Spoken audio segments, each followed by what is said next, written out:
gordhaweyd waxaa soo ilaaday in la sameeyo isku-aadka gruubyada ee horyaalka loo yaqaano Europa League ee laga ciyaaro qaaradda Yurub. Shalay waxaa soo dhamaaday sidoo kale Champions League isku-aadkiisa in la sameeyo, balse Europa League ayaa maanta oo Jimcaha la soo gabagabeeyay iyada oo loo qaybiyay ilaa iyo 8 group.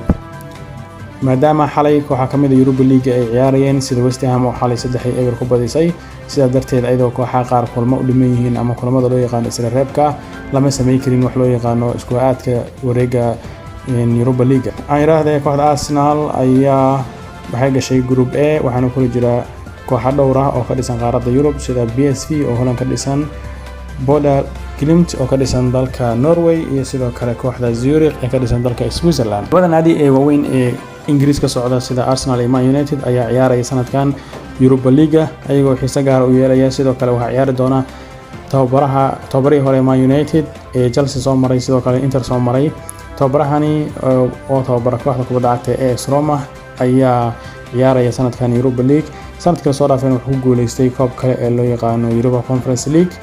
waa tababaraha kaliya ee ku guuleystay koobka loo yaqaano Champions League 2 mar, iyo sidoo kale koobka Europa League oo kula guuleystay kooxda kubadda cagta ee Man United.